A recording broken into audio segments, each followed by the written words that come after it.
adalah bentuk empati simpati kepada jamaah secara khususnya dan umat muslim secara keseluruhan. Dan hari ini kita sudah melakukan kegiatan yang pertama, lalu yang kedua, kegiatan yang kedua juga sudah berlangsung, dan kegiatan yang ketiga juga sudah kita lakukan. Alhamdulillah ketiga program itu sudah berjalan secara paralel. Itu yang pertama. Yang kedua, sudah 1 minggu ini kita khususnya di Jawa Barat, lebih tepatnya di Cianjur, mengalami atau sedang diuji dengan gempa bumi, sehingga sejalan dengan program kita juga dari pengurus Setia Safari Subuh juga melakukan penggalangan dana wujud daripada simpati empati kita terhadap saudara kita yang mengalami musibah di Cianjur dan sekitarnya. Itu kami dari pengurus mengajak, mengimbau dan mengetuk pintu hati daripada bapak-bapak semua. Mari kita sama-sama meniatkan hati untuk menunjukkan simpati kepada masyarakat di Cianjur dan sekitarnya yang saat ini tengah dilanda musibah. Mudah-mudahan saudara-saudara kita di sana itu selalu diberikan kesabaran, ketawakalan dalam menghadapi ujian dan cobaan ini dari Allah Subhanahu wa taala. Begitu kami mengajak, mari kita sama-sama menyisihkan sebagian dari harta kita untuk kita salurkan ke saudara-saudara kita yang saat ini mengalami musibah di sana. Itu yang kedua. Yang ketiga, kegiatan Safari Subuh ini sudah berjalan 1,5 tahun kalau dihitungan tahun. Kalau dihitungan pekannya sudah masuk ke pekan yang ke-55. Alhamdulillah, ini bukan sebuah program yang mudah tentu kita jalani. Kita melakukan safari subuh, melakukan silaturahmi di waktu subuh, melakukan bersedekah atau bertransaksi di waktu subuh, Pak Ustadz. Tuan rumah juga bersedekah kepada kita dalam bentuk jamuan. Kita juga kepada tuan rumah juga bersedekah dalam bentuk doa. Lalu kemudian juga kita dalam kegiatan ini kita juga mengumpulkan infak sedekah subuh. Mudah-mudahan itu semua dicatat sebagai amal soleh di sisi Allah Subhanahu wa taala. Harapan dan doa kita dari pengurus mudah-mudahan program ini semua dapat berjalan secara istiqomah. Meskipun di dalam perjalanannya terjadi naik turun, Pak Ustadz. Terkadang jamaah itu banyak, terkadang hadirannya itu tingkat rata-rata sekitar 20-30 orang, terkadang juga sedikit di bawah daripada 10 orang. Ini termasuk jamaah yang hadirnya itu normal di atas 10 orang. Harapan kita semua mudah-mudahan kegiatan ini tetap berjalan sampai akhir hayat kita masing-masing. Setidak-tidaknya kita bisa bersafari dari rumah kita masing-masing ke rumah Allah di tempat tinggal kita yang terdekat masing-masing. Itu doa dari kita semua. Kalau kita bisa lakukan seperti kegiatan seperti ini, itu mendapat nilai plusnya ya tentunya Pak Ustadz. Kita mendapatkan bingkai silaturahmi. Sehingga dengan safari subuh saya kenal dengan Pak Ustadz Yusuf. Kalau tadinya saya belum kenal dengan Pak Ustadz Yusuf, tapi karena dengan wasilah safari subuh saya kenal dengan Ustadz Safari Yusuf. Begitu juga dengan Pak Ustadz Hanan. Tadinya saya hanya kenal nama dengan Pak Ustadz Hanan ini. Waktu 2017 itu istri saya bareng beliau ke Tanah Suci. Istri saya banyak cerita tentang Ustadz Hanan. Katanya yang jadi ketua rombongan itu adalah ketua Ikatan Dai Kabupaten Purwakarta, namanya Ustadz Abdul Hanan katanya. Alhamdulillah melalui wasilah safari subuh, melalui Nengkomporkan, saya bisa bertemu langsung dan bisa bergaul di dalam sebuah majelis ilmu. Itu yang kita harapkan dan kita tidak lebih daripada itu. Jadi kita tidak akan lebih dari kegiatan yang sudah kita lakukan seperti saat sekarang ini. Kenapa saya perlu tegaskan setiap kali pertemuan? Karena sekarang udah masuk tahun-tahun politik Pak Ustadz. Kita nggak mau ada pihak lain ataupun juga dari jemaah kita ya, ataupun orang lain yang berpandangan, oh itu mah Setia Sapari Subuh itu mah bernuansa politis atau dia bertujuan politik praktis, kita katakan dan kita sudah komit seluruh jamaah kita tidak akan masuk ke ranah-ranah seperti itu. Dan memang kita menganjurkan seluruh jamaah kita kalau bisa memang terlibat dalam politik aktif untuk demi kejayaan Islam khususnya di Purwakarta. Hanya itu saja yang dapat saya sampaikan pada kesempatan kali ini. Mohon maaf atas segala kekeliruan dan kesalahan dalam penyampaian. Saya sudahi dengan ucapan alhamdulillahirabbil alamin. Wassalamualaikum warahmatullahi wabarakatuh. Waalaikumsalam. Terima kasih. Goyang. Jangan lagi.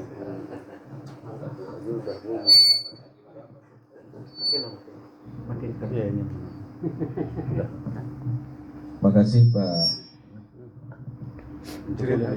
Terneksi itu di luar lah. Di dalam bawang. Makasih Pak Ketua SIGA Pak Taufik Merano.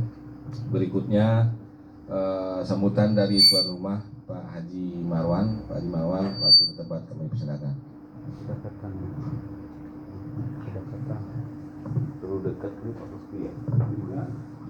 Di dalam nih. Bismillahirrahmanirrahim. Assalamualaikum warahmatullahi wabarakatuh. Waalaikumsalam. Alhamdulillah Rabbil Alamin. Wassalatu wassalamu ala asrafil anbiya'i wal mursalin wa ala alihi wa sahbihi Allahumma salli ala sayyidina Muhammad wa ala Bapak Jemaah S3 yang saya hormati, alhamdulillah di pagi hari yang cerah ini kita masih bisa berkumpul, tentunya dengan izin Allah. Kita bisa bersilaturahim melaksanakan kegiatan sampai subuh. Yang setia, memang namanya setia sampai subuh, setia. Saking setianya yang dilihat yang anggota intinya jarang tidak hadir, itu namanya setia. Bagi yang tidak hadir itu baru 6,5 setia. Jadi alhamdulillah kita masih bisa berkumpul. Saya yakin bapak-bapak yang dari jauh setiap langkah dan gerak datang ke masjid, datang ke rumah saya, Allah catat dan Allah balas dengan pahala yang berlipat. Pada kesempatan ini tadi apa yang dikatakan oleh Ketua Sapari Subuh kita sudah yang ke-55. Tentu kita merasa mendapat keberuntungan dari Allah. Artinya apa? Kita masih bisa menikmati hidup ini, menikmati sisa-sisa umur kita ini dalam beribadah kepada Allah. Saya kadang-kadang juga dalam melaksanakan acara ini pernah ada yang nanya Bapak sekalian, itu apakah disebut Minang Setia orang Minang aja apa? Oh enggak, saya bilang. Orang di mana-mana asal mau ikut boleh, bahkan kompor gas pun ikut. Oh kalau begitu boleh juga mesin cuci bawa ke sana. Ya, dia nggak tahu arti kompor gas itu Pak. Benar, saya nggak ngerti, nggak tahu dia. Dan saya pun sampai sekarang nggak tahu panjang kompor gas itu. Nah ini malu bertanya sisa di jalan. Sehingganya sesat juga saya menjelaskan kepada dia. Jadi kompor gas itu suatu komunitas kegiatan yang juga bernuansa kegiatan Islam, saya bilang. Terus saya dikasih nama kompor gas. Barangkali dia minat ngasih nampak nanti mesin cuci, tapi nuansa Islam juga gitu Pak. Jadi kita bisa ramai-ramai. Alhamdulillah jadi pada kesempatan ini Bapak sekalian. Memang harus senyum pagi ini Pak. Ingat Sabtu berkah. Orang kan udah Jumat berkah. Ini kita satu berkah karena hari Sabtu yang kita kumpul di sini. Kalau Jumat kan di masjid.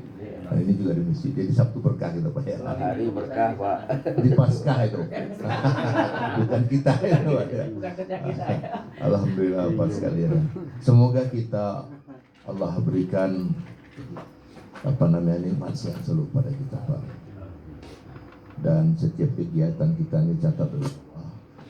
Dan mudahan kita dengan bertambahnya usia kita ini Allah telah buka pintu ampunan kepada kita.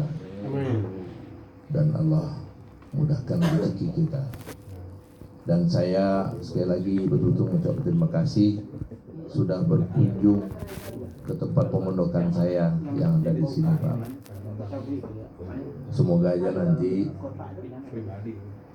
kita bisa pada masa-masa selanjutnya lebih banyak lagi jemaah kita.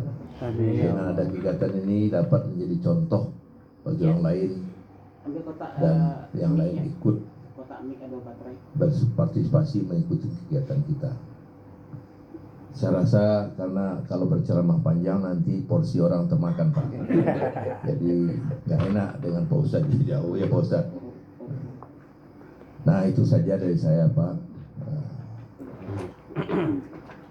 Saya akhiri, namun kata Pak Ketua tadi harus ada pantun katanya. Biar sedikit pantun daripada kesenang kasih. Terima kasih sudah datang ke rumah saya. Saya nggak bisa berpantun, paling penting bunyinya sih mirip. Terima kasih. Assalamualaikum warahmatullahi wabarakatuh. Waalaikumsalam. Rempet Mas. Ketawa. Kita serahkan dulu ke Ali. Kalau kawin itu nggak ketawa. Sebab Pak Samsir ketawa. buat begini Pak, ada orang yang setiap bulan dia makan obat penurunan darah tinggi Pak. Bingung dokter, kapan mau berhenti gitu.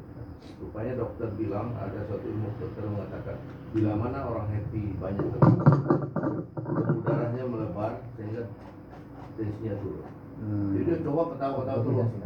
Cuman sialnya pulang dia ketawa dan bininya sejak kapan abang nih katanya ketawa mulu katanya kan. Apa udah salah itu. Jadi sekarang bininya sekarang bininya darah tinggi. Jadi ada Tes.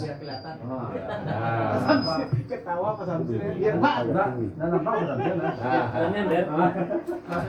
Pak ini. Baik, terima kasih Pak Tuan Rumah, Pak Haji Marwan.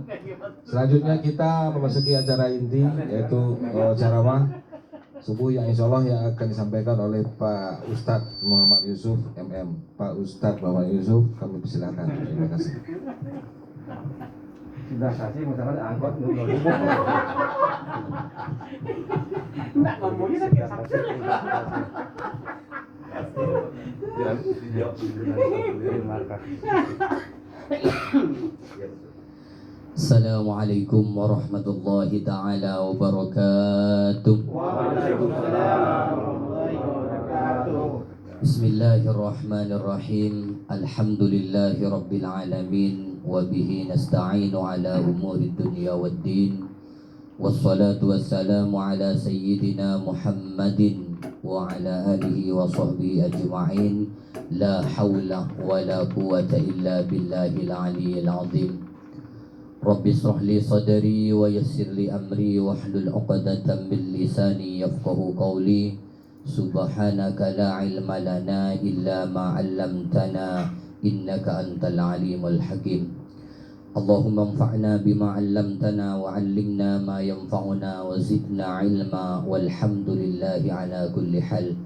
Amma ba'du, hadaratal kurama wal fudala, para alim, para ulama, para asatid yang belum bisa menyebut nama pada pagi hari ini, namun tidak mengurangi rasa hormat yang saya hormati dan yang saya muliakan. Juga yang saya hormati Ketua Pengajian S3, mudah-mudahan nanti kedepannya bisa S5, S7, S8 jadi safari subuh, safari. Yang terhormat Bapak Taufik Malano, mudah-mudahan dipanjangkan umurnya oleh Allah Subhanahu wa taala.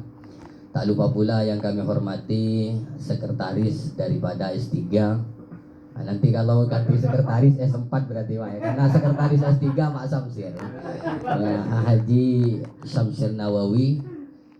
Dan yang kami hormati pula tuan rumah Bapak Haji Marwan Matridi. Juga tak lupa kepada bapak-bapak para jemaah Safari Subuh yang semuanya mudah-mudahan diberkahi dan diridhoi oleh Allah Subhanahu wa taala. Alhamdulillah wa syukrulillah, pada kesempatan pagi hari ini kita ditakdir oleh Allah bisa berkumpul, bermuajahah, bermujalasah, thalabul ilmi di tempat yang penuh dengan barokah, yakni di rumahnya Bapak Haji Marwan.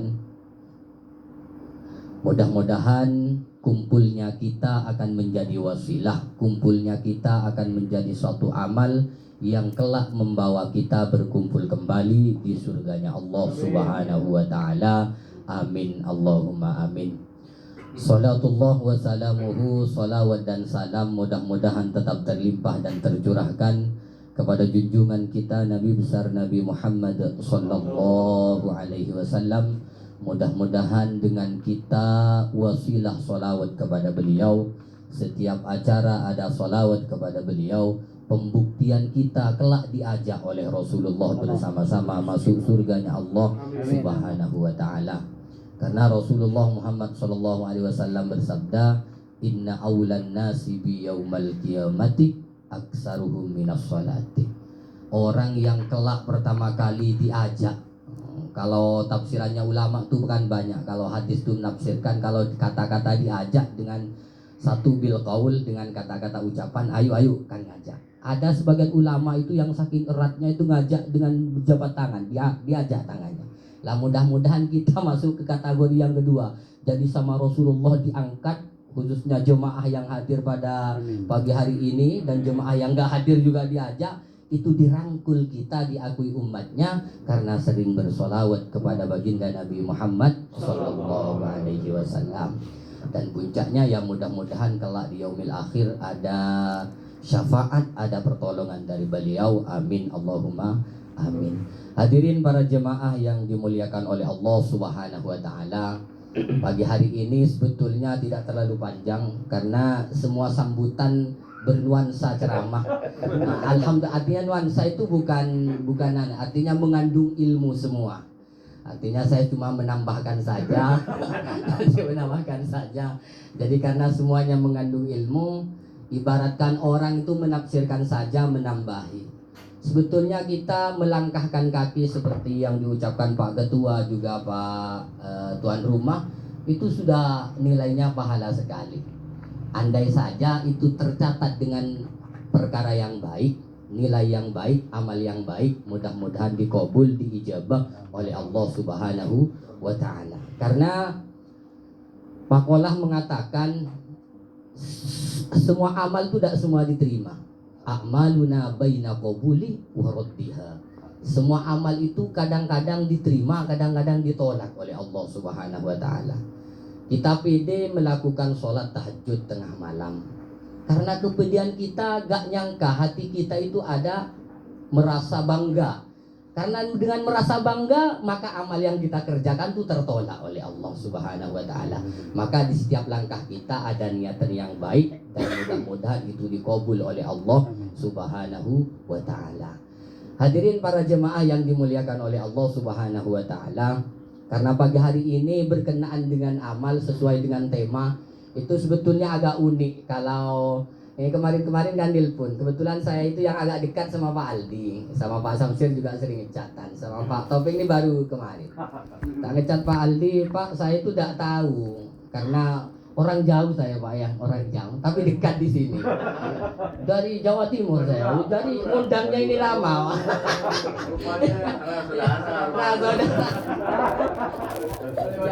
Hingga lewatin Suramadu. Tacat kemarin Pak Topik nanya, Pak Ustadz temanya apa yang mau disampaikan? Saya juga bingung nih. Kalau menentukan tema itu ribet, menentukan tema. Tapi pasang aja Pak, iman dengan amal soleh. Oh kebetulan yang nyampaikan tadi dari Pak Taufik amal soleh, dari tuan rumah juga amal soleh. Jadi temanya sudah dipasang sendiri. Gitu. Jadi sekali masang tema, alhamdulillah sudah dikupas. Saya cuma menambahkan sedikit. Allah Subhanahu wa Ta'ala itu berfirman dalam surat yang sering kita kenal dan itu mesti hafal kita. A'udzubillahi minasyaitonirrajim wal 'ashri innal insana lafi khusrin illal ladzina amanu wa 'amilus solihati wa tawassaw bil haqqi wa tawassaw bis sabr. Itu artinya wal 'ashri, demi masa kan gitu. Cuma katanya ulama itu penekanannya ada di inna. Innal insana lafi khusrin. Sesungguhnya manusia itu celaka. Sesungguhnya manusia innal insana lafi khusrin, dalam keadaan yang tidak baik. Illal ladzina amanu, kecuali orang-orang yang beriman, wa amilus solihati, iman itu didukung perangkatnya iman, salah satunya wa amilus solihati, mengerjakan amal soleh. Nah, ayat selanjutnya juga mendukung wa tawassaw bil haqqi, memberi nasihat kebenaran, wa tawassaw bis sabri, juga memberi nasihat untuk bersabar. Lah berkenaan dengan ini iman, kata Rasulullah itu kan al-imanu yazidu wa yanqus. Iman seseorang itu ada kalanya itu kuat, ada kalanya melemah. Nah, jadi kalau iman seseorang itu tidak stabil, itu dalam keadaan down, Pak. Kadang-kadang dimarahin istri, males sholat, males sholat. Atau istrinya tidak dikasih jatah, uang berapa, ngamuk-ngamuk di rumah. Nah, jadi mikirnya, jangankan di rumah, ke masjid aja malas gitu. Nah, itu. Jadi iman itu kadang-kadang faktornya banyak. Makanya kata Rasulullah, yazidu wa yanqus, bertambah bisa saja berkurang. Tapi ada lanjutannya, yazidu bitta'ati. Iman seseorang itu bisa kuat, bisa tidak mengurangi. Itu bila mana taat kepada Allah, artinya mengerjakan sesuatu yang diperintah oleh Allah, baik itu yang mahdoh ataupun ghairu mahdoh, sunnah ataupun wajib, dan meninggalkan sesuatu yang dilarang, insya Allah iman kita akan selalu kuat kepada Allah Subhanahu wa Ta'ala. Seperti pagi hari ini kan sesuatu yang dianjurkan, disyariatkan oleh Allah Subhanahu wa Ta'ala, bersilaturahim, memberi nasihat, saling menasihati. Mudah-mudahan menambah keimanan kita kepada Allah Subhanahu wa Ta'ala. Wa yazidu wa yanqusu bil maksiyati. Sedangkan iman seseorang itu bisa berkurang bila mana sering maksiat kepada Allah Subhanahu wa Ta'ala. Ya, mudah-mudahan kita andai saja sering maksiat, tapi mudah-mudahan diimbangi dengan taat kepada Allah, sehingga keimanan ini berselaras dengan takwa kepada Allah Subhanahu wa Ta'ala. Amin, Allahumma amin. Para bapak, para jemaah yang dimuliakan oleh Allah Subhanahu wa Ta'ala, jadi iman itu tidak cukup. Makanya disebutkan di dalam Al-Quran itu ya ayyuhalladzina amanu. Itu banyak yang menyebutkan seperti itu. Kenapa menggunakan kata iman? Karena ketika ada orang yakin, itu sudah dikatakan iman. Tapi kalau ada orang, jarang yang menyebutkan ya ayyuhalladzina al-islam. Tidak ada. Amanu, mesti iman dulu. Sekali iman, proses Islamnya ikut. Tapi Islam belum tentu dia iman. Ada orang yang Islam tapi jarang sholat. Ada orang statusnya Islam tapi di bulan puasa itu malah makan-makan. Ironisnya lagi makan-makan pamer. Ngomong dosa pamer. Ngomong dosa kan bangga, kan keliru benar ya bangganya.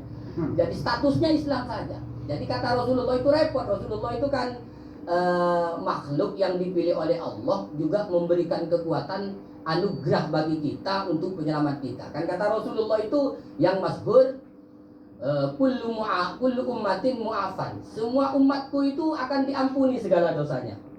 Illal mujahir, kecuali orang-orang yang cerita, yang menampakkan dosanya. Jadi ada orang kok melakukan dosa ditampakkan, bangga dengan itu tidak masuk dalam kategori hadis tadi.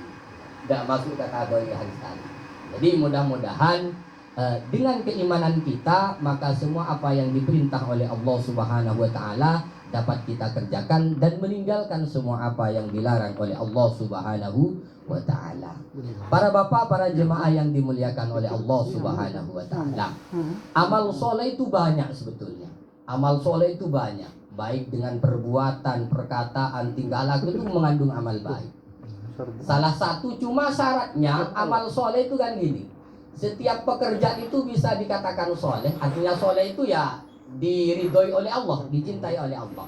Bisa berpahala bila mana syaratnya ada 3. 1, syarat yang pertama bila beramal solehlah mengikuti ilmunya. Nah, jadi kalau mau beramal soleh harus tahu ilmunya. Karena amal soleh itu ada 3 sebetulnya. 1, amal soleh kepada Allah. Contohnya kita sholat, zakat, puasa, haji. Zakat, puasa, haji. Kemudian amal soleh sesama manusia, saling silaturahim, tolong menolong dan lain sebagainya. Juga ditambah kata ulama, amal soleh kepada alam. Tidak sembarangan buang sampah, itu masuk amal soleh. Tidak sembarangan menebang pohon dan lain sebagainya, itu amal soleh. Maka karena amal soleh ini berkaitan satu dengan Allah, ya seperti sholat, puasa, haji, maka kata ulama syaratnya amal soleh itu harus tahu ilmunya.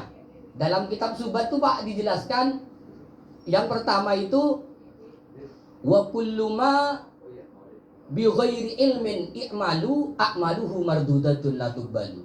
Jika suatu amal tidak dibarengi dengan ilmu, maka amal itu tertolak. Contoh, kita pede punya uang banyak, naik haji, tapi tidak ngikuti aturan manasik haji. Pergi aja haji tawaf pakai sarung. Itu tidak diterima. Makanya amal itu harus pakai ilmu. Syaratnya amal itu pakai ilmu. Ya sholat, seperti sholat. Karena kita laki-laki, jadi berpakaiannya auratnya terbuka, pakai celana pendek, karena tidak tahu. Maka beramallah dengan menggunakan ilmu. Yang kedua, tidak cukup dengan ilmu kata ulama. Amal soleh itu dibarengi dengan ikhlas.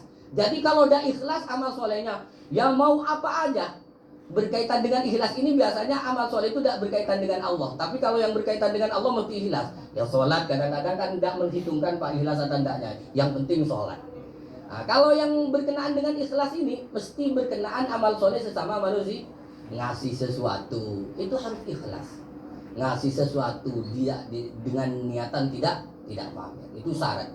Makanya harus kualitas amal soleh itu dibarengi dengan ilmunya. Ya dengan ilmunya. Jadi setiap langkah kita, amal kita itu kalau dibarengi dengan ilmunya, insya Allah diterima, dikabul oleh Allah Subhanahu wa Ta'ala. Amin Allahumma amin. Nah, para bapak, para jamaah yang dimuliakan oleh Allah Subhanahu wa Ta'ala, maka konkretnya jikalau kita beramal tapi tahu ilmunya, kemudian kita ikhlas, itu insya Allah diridhoi oleh Allah Subhanahu wa Ta'ala. Kadang-kadang orang itu kan mencari amal solehnya dulu sebelum tahu ilmunya dan kapasitas isi hatinya untuk ikhlas. Jadi kadang-kadang orang karena saking banyaknya uang memberi, tapi pamer. Wah itu tetangga itu yang kaya itu gara-gara saya. Itu amalnya habis kalau ngikuti seperti tadi itu. Tapi kata ulama yang lain, kalau niatnya itu untuk menumpang, kan gini, orang itu kadang-kadang pelit sedekah. Di suatu perkampungan itu pelit yang mau sedekah. Itu kata ulama syaratnya itu harus ditodong. Todong itu dipaksa. Dipaksa. Masa ada sedekah dipaksa? Itu biar mereka itu terbiasa dulu, baru dia belajar dia ikhlas. Jadi ikhlasnya itu ngikutin dulu. Jadi ada orang gini, Ustaz saya itu tidak pernah ikhlas kalau sholat. Haruskah sholat? Ya enggak, sholat dulu baru datang ikhlasnya. Jadi belajar ilmunya dulu tentang amal soleh, insya Allah ikhlasnya akan ngikuti. Jadi kadang-kadang itu kan banyak ya amal soleh. Berbicara amal soleh itu seperti yang disampaikan tadi Pak Ketua sama tuan rumah itu jelas. Senyum saja itu masuk sedekah. Karena kata Rasulullah, tabassum fi wajhika itu sodaqatun laka akhika. Senyummu bagi saudaramu yang sesama muslim itu nilainya adalah sedekah. Tentu amal soleh. Jadi bapak-bapak itu yang paling ringan nanti kalau ketemu orang ya senyum. Dia paling sering sedekah sini. Alhamdulillah. Pak Humas ya. Iya. Humas. Tapi kalau ada orang yang ngamuk-ngamuk jangan diketawain Pak ya, takut berantem. Jadi porsi senyum itu ada. Tapi kata Rasulullah, tabassum itu memang sedekah. Yang paling ringan lagi, kita ambil yang paling ringan. itu menyingkirkan sesuatu di jalan yang ngalang-ngalangin jalan, kayak duri, kayak pepohonan. Jadi kalau kita berjalan ada kerikil yang sekiranya kalau ditabrak motor-motor itu oleng dan lain sebagainya, kita singkirkan, itu masuk amal soleh. Sebetulnya 24 jam ini mengandung amal soleh yang memperkuat keimanan kita kepada Allah Subhanahu wa Ta'ala. Dan yang tak lupa itu tak cari yang enak-enak aja. Nah, yang amal soleh itu kata Rasulullah yang enak, wa fi buti ahadikum, kata Rasulullah, menggauli istri itu juga sodako. Jadi datang dari sini jangan langsung kerja bapak. Bu, tadi ngaji subuh sama Ustadz Yusuf katanya apa? Ada hadis Rasulullah, wa fi buti ahadikum, menggauli istri itu sodako. Itu pak pernah ditanya, hadisnya kan pernah ditanya.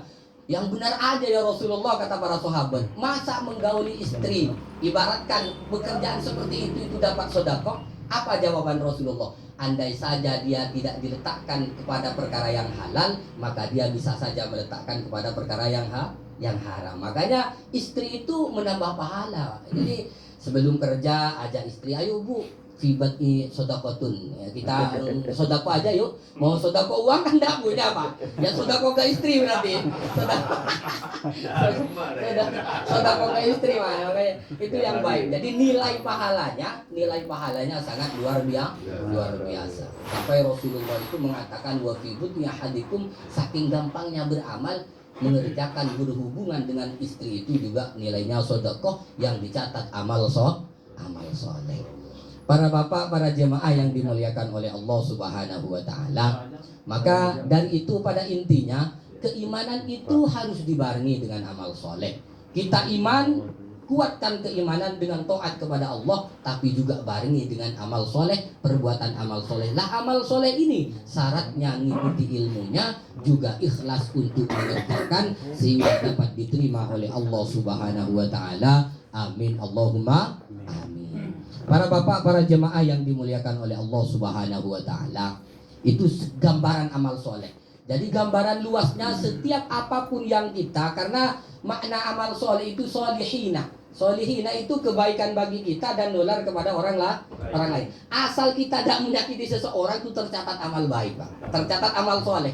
Jadi pergi dari sini nyapa orang, ada orang yang nyapu di jalan, punten ibu ya. Kadang-kadang kita kan lewat, so amalnya sendiri orang nyapu lewat aja ndak noleh. Lah itu amal soleh, amal solehnya tidak dipakai. Padahal setiap langkah, setiap perbuatan kita 24 jam itu bisa mengandung amal soleh. Karena bisa baik kepada kita itu dicatat amal soleh, baik kepada orang lain juga amal soleh dengan menyapa, apalagi senyum tadi. Tapi kalau yang nyapu agak cantik pak ya, senyumnya jangan lama-lama. Penting, jangan. Nanti kalau lagi nyapu pembantunya ngambil dari Korea gitu. Aduh Korea nih nyawa gitu. Nah, jadi ada porsi tersendiri yang bisa nilainya beribadah kepada Allah Subhanahu wa Ta'ala. Para bapak, para jemaah yang dimuliakan oleh Allah Subhanahu wa Ta'ala, saya tadi tuh teringat ceritanya Pak tuan rumah Pak Marwani. Kadang-kadang di masjid tuh saya handle tiga-tiganya. Itu saya mau ketawa gimana gitu namanya ketawa. Kan masuk yang jarang-jarang terjadi kan Pak? Diborong, pemborong ya. Adzan, iqamah, imam. Bahkan berprasangka itu ada makmum yang ngikuti, jadi kan gitu ya. Itu cerita-cerita itu unik, biasanya terjadi di perkampungan. Kok bisa terjadi di perkotaan kata saya? Yang uniknya terjadi di perkotaan. Jadi solusinya gini loh Pak, ada cerita yang memang kayak gitu. Jadi masjid itu sepi terus. Ini cerita-cerita unik. Bisa ya, mungkin kalau ada hikmahnya bisa diambil. Saking sepinya, punten, yang nungguin masjid kalau di sini DKM-nya lah. Karena kalau di kampung Pak ada istilah DKM itu, tidak ada takmir, tidak ada. Ya masjid penunggunya yang suka nunggu ya itu gitu. Itu yang nunggu itu habis adzan itu biasanya puji-pujian dulu. Puji-pujian dulu. Sallallahu ala Muhammad, sallallahu alaihi wasallam, sallallahu ala Muhammad, sallallahu alaihi wasallam. Itu diulang-ulang. sampai nunggu jemaah itu setengah jam, Pak. Nggak datang-datang, tole kanan, tole kiri. Nah, nunggu. Hari pertama sabar, dia iqomah, adzan, sholat sendiri.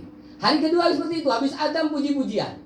Puji-pujiannya ya masih puji-pujian seperti biasa. Jadi sholawat kayak tadi, tapi dirubah. Allahumma sholli ala sayyidina Muhammad sholatan turagibu wa tunashitu. Sampai selesai. Pokoknya sampai selesai. Hari ketiga malas. Akhirnya Pak habis adzan dirubah. Dikirnya dirubah. Allahu Akbar, la ilaha illallah. Puji-pujiannya dirubah. Inna lillahi wa inna ilaihi raji'un. Inna lillahi wa inna ilaihi raji'un. Yang asalnya tidak ada jemaah itu datang semua. Datang. Bukan mau sholat, Pak. Nanya. Siapa yang meninggal? Ayo. Kata yang nungguin, kalau sekarang itu takmir, yang nungguin ini. Kamu ini dari kemarin tidak datang, giliran seperti itu datang. Ya masjid itu tempat sholat. Ayo datang sholat. Ya sejak itu mulai nampak. Tapi kalau di sini jangan dipraktek, Pak. Ya. Takutnya ribet jadi pertengkaran, bukan malah diajak bisa nampak, malah jadi permusuhan. Ini cuma cerita dongeng yang memang ada intinya, itu ada masjid yang sepi gitu loh maksudnya. Yang saya uniknya itu anggaplah ini kan masuk perkotaan itu ada sepi. Jadi yang kedua cerita ini pemborong seperti itu ada juga, artinya pemborong kebaikan bapak-bapak, mudah-mudahan amalnya diterima oleh Allah. Jadi saking gregetnya itu pemborong itu tiap malam tuh diakali. Tapi karena punten yang kebetulan, kalau yang tadi kan di perkampungan, ini terjadinya cerita ini walaupun fiktif atau cerita unik, tapi itu disampaikan oleh ulama yang bisa diambil hikmahnya. Kebetulan yang nungguin masjid itu agak lumayan, perekonomiannya lumayan. Jadi dia bikin pengumuman dulu, yang datang duluan di subuh pertama nanti dapat opor ayam. Wah itu langsung datang subuhnya. Ditanya, Pak Ustadz, kalau menarik jemaah pakai itu boleh enggak? Ya boleh. Yang penting sholat dulu. Masalah batinnya tak diterima oleh Allah apa enggak itu terserah Allah. Jadi pada intinya cerita-cerita unik itu ada. Tapi sekali lagi jangan sampai putus asa untuk menyebarkan kebaikan. Sekali lagi jangan sampai putus asa untuk melakukan amal soleh kebaikan. Apalagi ini berhubungan dengan masjid. Kalau hendak dipanggil sungguh-sungguh, cuma sekali lagi saya tekankan kepada para bapak, para jemaah berbagi ilmu, jangan sampai ke jemaah itu menekankan sesuatu yang sekiranya menimbulkan tidak enak ke masjid. Karena kadang-kadang gini, ada oknum atau ada orang yang kalau kamu di masjid, kalau kamu tidak pernah ke masjid, kamu mati mau sholat di mana? Karena sini sistemnya orang itu kalau di Perum itu sholatnya biasanya di masjid satu. Tapi kalau di Madura, punten, itu setiap rumah ada surau, ada tempat sholat tersendiri. Jadi tidak kebingungan, mau sholat di mana kamu? Ya saya punya surau sendiri, sholat. Cuma masalahnya mau di